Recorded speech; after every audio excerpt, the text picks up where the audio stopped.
தற்பொழுது வட தமிழக கடலோர பகுதிகளில் ஒரு வளிமண்டல கீழடுக்கு சுழற்சி நிலவுகிறது. மேலும் தென்கிழக்கு அரபிக்கடல் பகுதியில் மற்றும் ஒரு வளிமண்டல கீழடுக்கு சுழற்சி நிலவுகிறது. கடந்த 24 மணி நேரத்தில் தமிழகம், புதுவை, காரைக்கால் பகுதியில் பரவலாக மழை பெய்துள்ளது. 5 இடங்களில் அதி கனமழையும், 17 இடங்களில் மிக கனமழையும், 55 இடங்களில் கனமழையும் பதிவாகியுள்ளது. அதிகபட்சமாக சீர்காழியில் 23 சென்டிமீட்டர் மழை பதிவாகியுள்ளது. வானிலை முன்னறிவிப்பை பொறுத்தவரையில் அடுத்து வரும் 24 மணி நேரத்திற்கு தமிழகம், புதுவை, காரைக்கால் பகுதிகளில் அநேக இடங்களிலும், நாளை ஒரு சில இடங்களிலும் மிதமான மழை பெய்யக்கூடும்.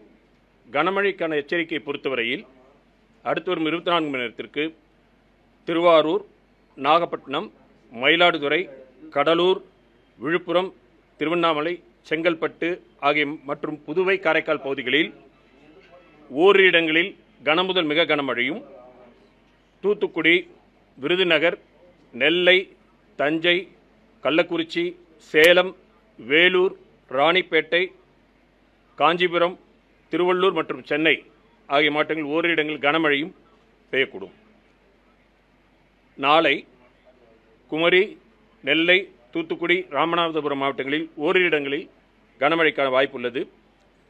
மீனவர்களுக்கான எச்சரிக்கை பொறுத்தவரையில் அடுத்து வரும் 3 தினங்களுக்கு தமிழக கடற்கரை பகுதிகள், மன்னார் வளைகுடா மற்றும் குமரிக்கடல் பகுதிகளில் பலத்த காற்றானது மணிக்கு 40 முதல் 45 கிலோமீட்டர், அவ்வப்பொழுது 55 கிலோமீட்டர் வேகத்தில் வீசக்கூடும் என்பதால் மீனவர்கள் அடுத்து வரும் 3 தினங்களுக்கு இந்த பகுதிகளுக்கு செல்ல வேண்டாம் என்று அறிவுறுத்தப்படுகிறார்கள். சென்னை மற்றும் புறநகரை பொறுத்தவரையில் அடுத்து வரும் 24 மணி நேரத்திற்கு நகரின் சில பகுதிகளில் மிதமானது முதல் கனமழை பெய்யக்கூடும். ஓகேங்களா? அதாவது தற்பொழுது நிலவரப்படி பார்த்தீங்கன்னா வடகிழக்கு பருவமழை தொடர்ந்து விகரசாக தான் இருக்குது. இப்பொழுது நிலையில் வந்து 5 தினங்களுக்கு மழை இருக்குது. மழை முழுவதுமாக நின்று தொடர்ந்து வறண்ட நிலை, மழை குறிப்பிடத்தகுந்த மழை இருக்கக்கூடிய வாய்ப்பு இல்லாத போது தான் தெரிவிக்கப்படும். கடந்த 4 வருஷமாகவே பார்த்தீங்கன்னாலே உங்களுக்கு வடகிழக்கு பருவமழை வந்து 2018 வந்து 2 ஜனவரி, ஆனால் 19 10 ஜனவரி, 20 வந்து 19 ஜனவரி, 21 22 ஜனவரி, கடந்த ஆண்டு 12 ஜனவரி. கிட்டத்தட்ட இப்போ 4-5 வருடங்களாக வந்து இது வரைக்கும் போயிட்டு இருக்கு. துவங்குவதும் 29 தேதிக்கு துவங்குது. பின்னர் தொடர்ந்து கண்காணித்து தெரிவிக்கப்படும்.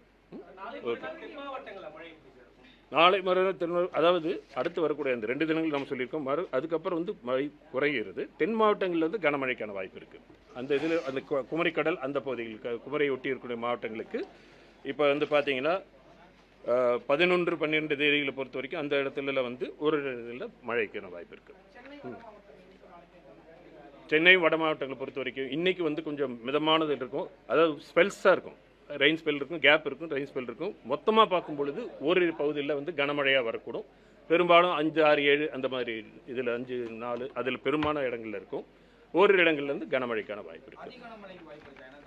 இது சென்னைக்கு கிடையாது, சென்னைக்கு இது கிடையாது. சென்னைக்கான பகுதிகளுக்கு தற்பொழுது இந்த இதுவும் அதிக கனமழைக்கான வாய்ப்பு காணப்படவில்லை. ஆமாம், வட உள் மாவட்டங்களை பொறுத்த வரைக்கும் உள்ள பரவலாக பார்க்கும்போது லேசான போது மிதமான மழை பெய்யும். இப்போ இந்த கடற்கரை ஓரத்தில் துவங்கி உள்பகுதியில் நகர்ந்துருக்கு.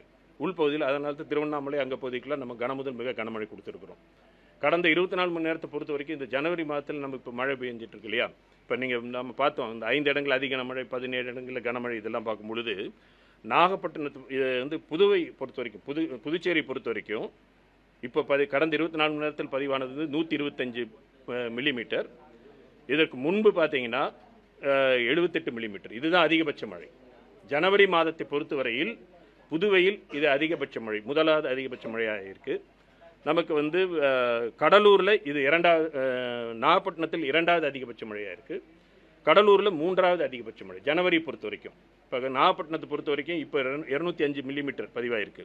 இதுக்கு அது முதல்ல பார்த்தீங்கன்னா ஜனவரி பொறுத்த வரைக்கும் 245 மில்லிமீட்டர், அதுதான் ஹையஸ்ட்டு. நெக்ஸ்ட்டு வந்து 205 மில்லிமீட்டர் இப்போ இருக்க தேர்ட் இதுக்கு வருது. கடலூரை பொறுத்த வரைக்கும் கடந்த 130 ஆண்டுகளில் வந்து இது இப்போ இந்த வருஷம் வந்து 136 மில்லிமீட்டர் பதிவாயிருக்கு.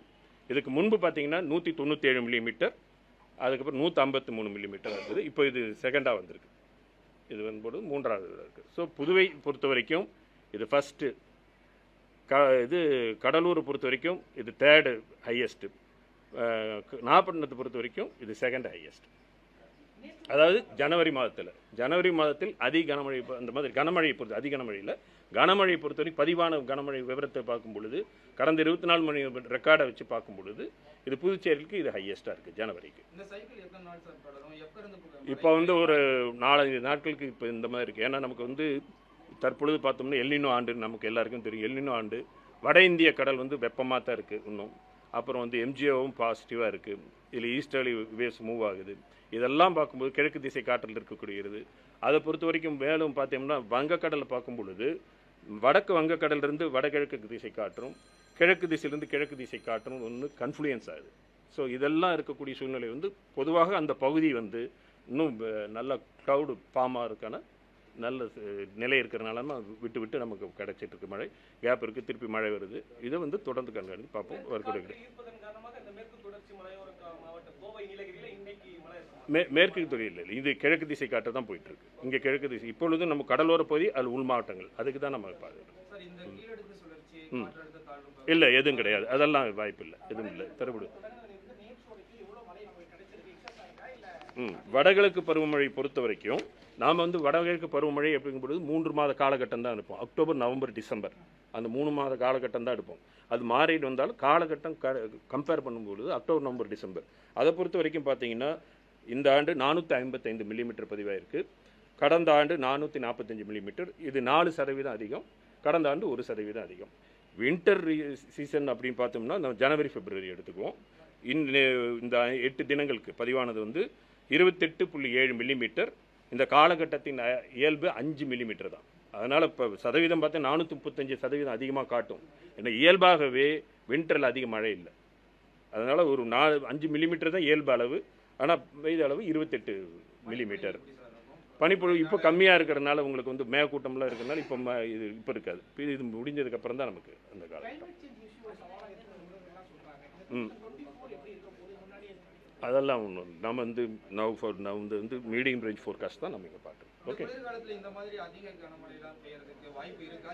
நாம் 5 டேஸ் ஃபோர்காஸ்ட் தான் பார்த்துட்டு வரோம். 5 ஃபோர்காஸ்ட் தான் பார்த்துட்டு வரோம். நம்ம மந்த்லி ஃபோர்காஸ்ட் வந்து மந்த் எண்டில் வரும். Okay, thank you. உடனுக்குடன் செய்திகளை தெரிந்து கொள்ள சன் நியூஸ் பெல் ஐகானை கிளிக் பண்ணுங்க.